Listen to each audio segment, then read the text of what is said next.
जब 2015 में बिहार में चुनाव हुआ तो अखलाक का मुद्दा पूरे के पूरे चुनाव में भुनाया गया था। तो अब की बार क्या दिखाई दे रहा है? क्या यूपी की मनीषा का पूरा चुनावी मुद्दा होने वाला है बिहार में? अगर ये चुनाव नहीं होते बिहार में ना, तो ये नेता लोग जो वहाँ जाकर अपनी राजनीति सीख रहे हैं ना, ये लोग नहीं करते। इस देश की सबसे बड़ी अगर दुर्भाग्य है ना, तो इस देश की पॉलिटिशियन से है।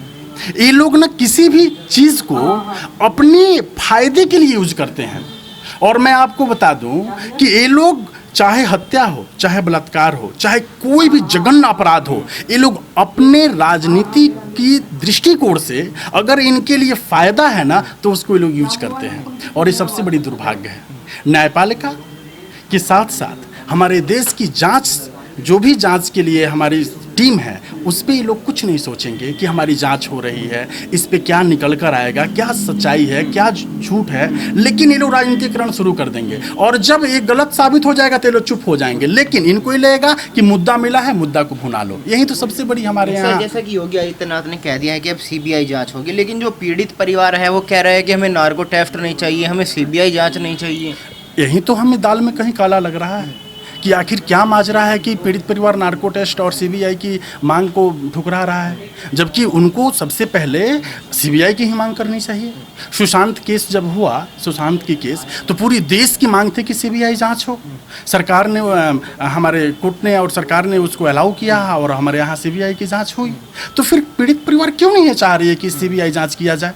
कहीं ना कहीं तो कुछ हमें दाल में काला लग रहा है। अब ये क्या सच्चाई है, ये एसआईटी और सीबीआई की टीम गठित हुई है, अब वो अपनी सच्चाई खुद बयां करेगी। लेकिन कहीं ना कहीं से तो कुछ गलत है। सर, आपने देखा होगा पूर्णिया में भी आज जो आरजेडी के नेता है शक्ति मलिक, उनकी हत्या हो गई है और सीधा आरोप तेजस्वी यादव पर लगाया जा रहा है। वो भी दलित हैं, उन पर कोई मांग अभी तक नहीं उठ रही कि उनको भी न्याय मिलना चाहिए। हमने भी देखा है न्यूज़ में कि शक्ति मलिक हैं और पहले ही उन्होंने एक वीडियो भी जारी किया है कि हो सकता है कि तेजस्वी यादव जी के द्वारा हमारी हत्या कराई जा सकती है, हमको धमकी दी गई है। अब उसकी भी जांच हो, कहाँ तक सच्चाई है। हो सकता है कि तेजस्वी यादव जी का नाम उन्होंने लिया हो लेकिन हत्या किसी और ने कर दिया हो। एक कानूनी दांव पेच है, ये राजनीतिकरण है, कुछ भी हो सकता है। लेकिन उसकी जाँच हो और अगर इसमें वो भी संलिप्त पाए जाते हैं तो हमारी न्यायपालिका है, उन्हें भी जो प्रावधान एक आम नागरिक के लिए, एक उनके लिए भी है, कहीं ना कहीं से उनके लिए भी दंड की प्रावधान करेगी। लेकिन आपने कांग्रेस की दोहरी मानसिकता भी देखी होगी हाथरस मामले में। राहुल गांधी, प्रियंका वाड्रा हाथरस पहुंच जाते हैं, लेकिन उनके पास राजस्थान में जाने का वक्त नहीं है। देख लीजिए आप विडम्बना, ये लोग कितने राजनीति को जो है कितने एक मतलब गटर समझ लिए हैं। जहाँ फ़ायदा हो, क्यों? क्योंकि वहाँ पे योगी शासन थी, बिहार चुनाव है, योगी शासन, यूपी और बिहार बॉर्डर है, सटा हुआ है। वहाँ की घटना से बिहार के लोग प्रभावित होते हैं, बिहार की घटना से यूपी वाले लोग प्रभावित होते हैं। तो योगी शासन जो है उसको कहीं ना कहीं से डिमोरलाइज किया जाए, इसके लिए वो राजस्थान नहीं जा रही हैं।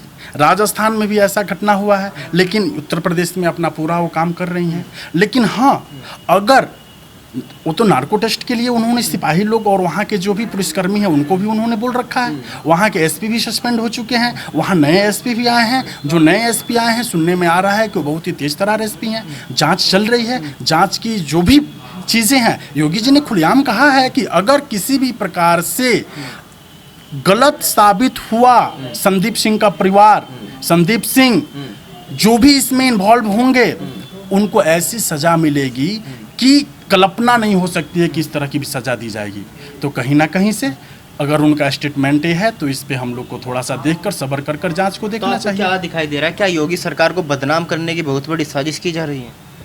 अगर सच्चाई है तब तो हम योगी सरकार के खिलाफ हैं कि आप अपने कानून को, अपने पुलिसकर्मी को, अपने किस तरह का एक माहौल क्रिएट कर रहे हैं आप उत्तर प्रदेश में। और अगर गलत है तो बिल्कुल योगी सरकार को कहीं ना कहीं से बदनाम किया जा रहा है।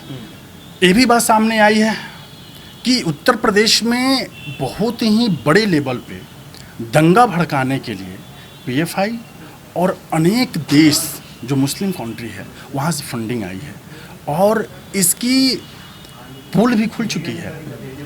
जांच कमीशन, जांच आयोग, जो उत्तर प्रदेश की जांच आयोग है, ये कहीं ना कहीं से इसको पता कर ली है कि उत्तर प्रदेश में इस तरह के दंगा भड़काने की काम के लिए सुनियोजित एक जो है सुनियोजित तरीका से एक मतलब माहौल को क्रिएट करने का प्लान बनाया जा रहा था।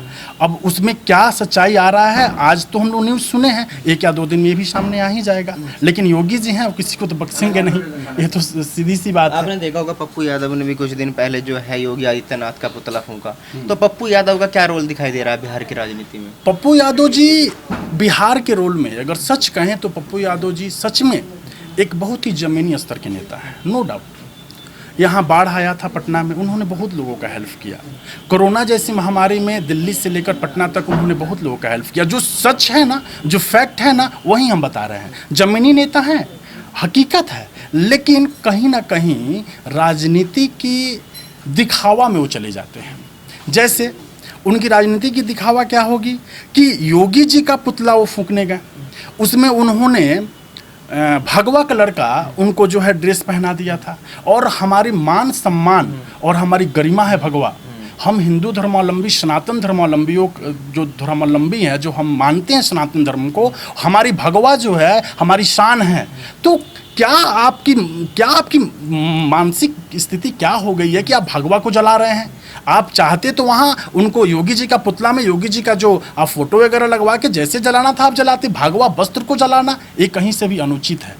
जमीनी स्तर के नेता हैं, लेकिन टू द पॉइंट कहीं कहीं उनकी गलती हो ही जाती है। एक कारण ये भी है कि हमारे यहाँ जातीय दृष्टिकोण से राजनीति होती है।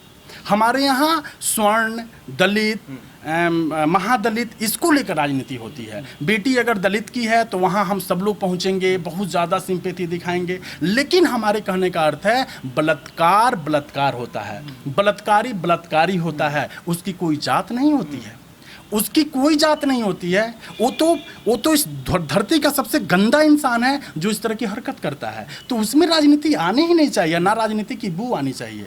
अगर योगी जी के साम्राज्य में, योगी जी के राज्य में अगर न्याय नहीं होती है तो योगी जी की कमी है। लेकिन अगर राजस्थान में भी इस तरह की घटना होती है तो राजस्थान की भी सरकार को लोगों को घेरनी चाहिए। और सभी सरकारों को छोड़ दीजिए, हमारे देश में एक ऐसा संविधान और एक ऐसा मेमोरेंडम बनानी चाहिए। हमारे देश के जो सांसद के अंदर बैठकर जो ये लोग चिल्लाते हैं और जाकर घटना करते हैं, क्या ये लोग सांसद भवन के अंदर बैठकर ऐसा कानून नहीं पास कर सकते हैं?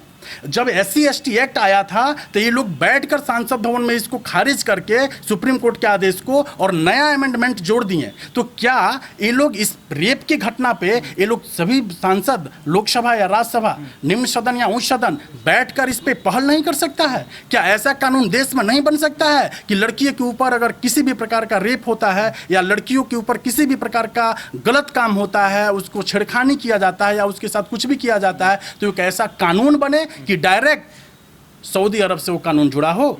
ऐसा हो सकता है, जांच हो, अगर सच्चाई हो तो जो भी रेपिस्ट हो उसको सरियाम चौराहे पे फांसी पे लगाओ। मुझे एक बात बताइए, आपने कहा कि ऐसा कानून बने, आप एडवोकेट है, आपने देखा होगा कि काफ़ी घटनाएं ऐसी होती है जो झूठ साबित हो जाती है। अब सर सवाल ऐसे में ये उठता है कि ऐसा कानून बन पाएगा कैसे?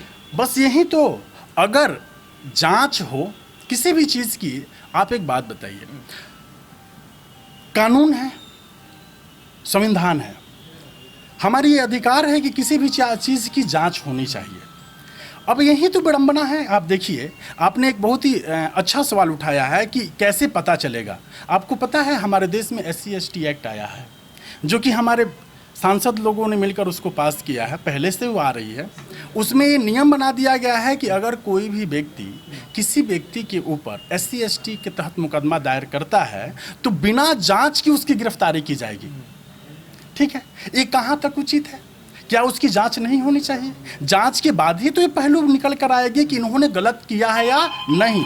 तो मेरा भी कहना यही है कि अगर रेप की घटना होती है तो उसकी जांच हो, जांच के दायरा जो है वो बृहत हो, एक एक पहलू की जांच होनी चाहिए। जांच के बाद अगर वो व्यक्ति गलत साबित होता है, दोषी साबित होता है, तो एक ऐसा कानून बनाया जाना चाहिए कि उसको सरेआम फांसी पर लटकाना चाहिए, ताकि इस देश में इस तरह की घटना ना हो। जिस तरीके से हमारे देश के अंदर एक मीडिया है, जिस तरीके से फेक न्यूज़ चलाना शुरू किया, जो पीड़ित है उसका बयान हर कोई दिखा रहा है, लेकिन जो आरोपी है न किसी गांव वाले से बातचीत करने की कोशिश की गई, ना आरोपी के जो माता पिता है उनसे बातचीत करने की कोशिश की गई। देखिए, यही तो दुर्भाग्य है कि अगर कोई भी काम अगर हमारे कहने का अर्थ है कि कोई गलत चीज़ है या सही चीज़ है, तो मीडिया इसको जज कैसे कर लेती है कि ये गलत है ये सही है? मीडिया तो पहले इसकी जांच को देखे ना। मीडिया शुरुआत कर देती है, एक मीडिया वाले अगर बोल दिए कि ये गलत है, अब सबके सब उसी में चले जाएंगे। देश में तमाम प्रकार की घटनाएं हो रही है, देश में तमाम ऐसे जगह हैं जहां ऐसे लड़कियों के साथ गलत और निकृष्ट कामें हो रही है, लेकिन मीडिया वाले किसी भी एक को पकड़ेंगे तो उसी पे सब फोकस होगा। और भी तो घटनाएं होती हैं, राजस्थान में अभी 17 घटनाएं हुई है, फिलहाल हम एक मंथ के अंदर की बता रहे हैं। इसके साथ साथ अभी बलरामपुर की घटना है, कोई किसी की सुनवाई नहीं है। हजारों बेटियों को मैं आपको एक एक रिपोर्ट दिखा दूंगा जो कि इस सब छेड़खानी और गंदी राजनीति की शिकार के साथ साथ हजारों बेटियों के साथ ऐसे कांड होते हैं। लेकिन गलती यहाँ ये है कि एक जगह अगर मीडिया कहीं कुछ बोलना शुरू करेगी तो सभी मीडिया वाले उसी में चले जाएंगे, कोई इसके अंतः तह तक नहीं जाएगा कि सच्चाई क्या है।